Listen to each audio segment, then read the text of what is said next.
Welcome back to the Rules of Engagement. Before we jump into our next segment, let me give you guys a brief reminder. If you're enjoying this content, you want to catch up on old content you missed, or make sure that you're aware of every time we add in new content, go to youtube.com/official MLGSC2 to get every single VOD of everything we do on air. We also put up some top 5s and some extra stuff on there as well. You can go check it out. A lot of great content, and please subscribe if you like our product.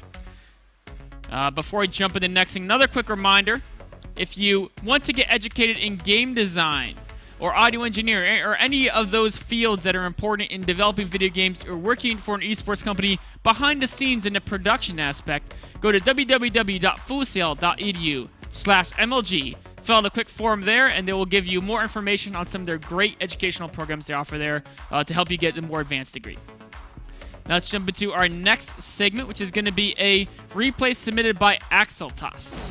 And he said when he submitted it, "Nick, I'll be honest with you, I won this game.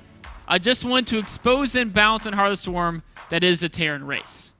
So we'll check out this game, he said, and as we're checking it out, we'll take a look at a couple things. One is streamlining a build. Another one's going to be using deception in Starcraft 2, and then also turning an advantage into a no-lose situation. So we'll start with the build. This is a build that axslav has been working on for the last couple days. And this is going to be that Widowmine drop build. Right? I talked about it on, I believe it was Wednesday. There was an earlier episode I had where I talked about using the Widowmine drop as a Terran option against either Zerg, Protoss, or the Terrans. And now we're going to talk about how we can streamline this a little bit more. So, you know, he's getting the gas first, then he gets the barracks. And then he's basically... and then he's going to get factory and starport, etc. And what he's been doing over the last couple of days is he does this build, and he looks at the replays of when he does it, and he looks for anything that's delayed. Like, oh, I didn't have quite enough gas to get the refinery and factory when my barracks finished. Maybe I should get the gas a little bit earlier. Oh, I don't have enough, you know, supply at this point. I need to get the supply depot earlier. So you look at replay. Anytime anything is delayed in the slightest, you go and you figure out how can I fix that in the replay. So, for example, he noticed I didn't have enough gas to get the starport and all the widow mines out. So, you know what he decided? Well, instead of getting a second refinery, because I want to get more minerals so I can follow this up better, I'm going to get 2 Hellions first. And then I'm going to go into the widow mine drop. So, it's a little bit of a more optimization of using those Hellions. Some nice little micro there knowing this out. And then the next stage of this is if I'm going to get the Hellions, why don't I use some deception? There's this famous old Chinese guy, very old now, called Sun Tzu, and he said that all warfare is based on deception. So what you can do is you can poke the Hellions to the front to draw your opponent into thinking that there's a threat at the ramp.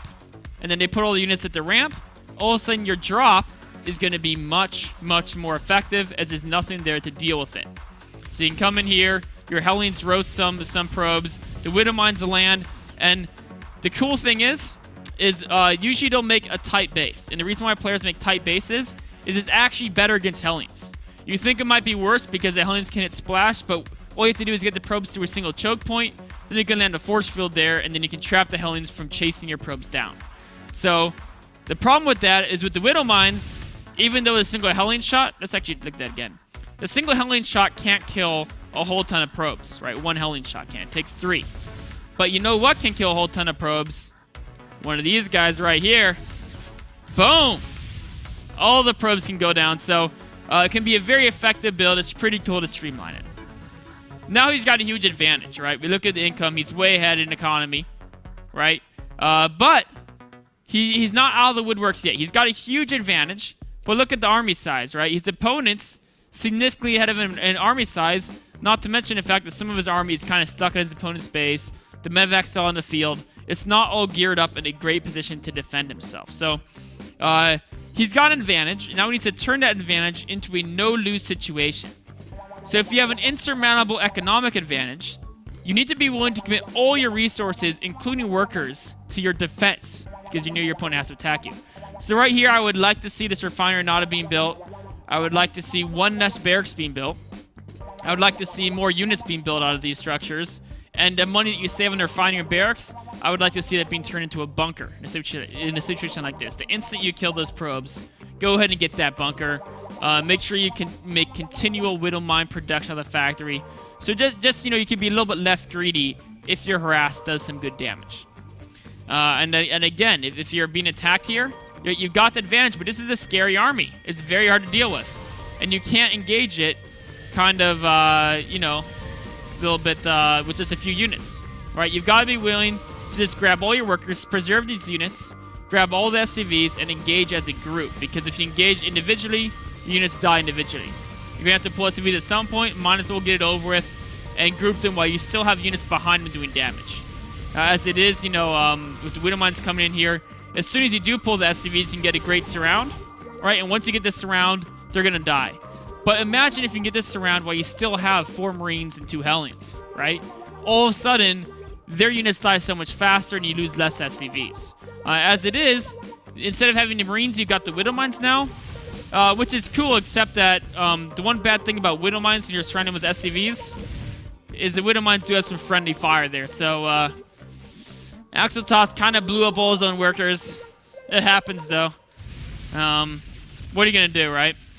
He still has a surround, though, and even though he killed a lot of his own workers with the Widow Mines turn traitor, with the SCV surround and the single Marine backing it up, not quite as good as with 4, he still is eventually able to clear it out, and at the end of the day, he's still... There's only 1 worker left because these guys have been doing work the whole time. 9 kills and 24, so his opponent leads the game, and he won. But you know what? He may have won that one fairly... I won't even say fairly convincing. It was pretty down to the wire in the counterattack. But even if you win a game, or even if you get a huge advantage early, make sure your defense is solid. Make sure to... if your opponent is all in, and you know you're going to want to pull SCVs at some point, make sure those SCVs are supported by units. So don't go with... The really common problem is people fight like a 6-gate or something. So they're defending with their 6-gate, or defending the 6-gate, they lose all the Marines, then they pull the SCVs. If your army can't take their army, but they're attacking you, pull the workers before you even engage, because then you have the damage per second to back up the worker meat shield. So that wraps up this little replay that Axel sent me. We'll take a break and be back with maybe we'll have time for one question. See you guys in a minute.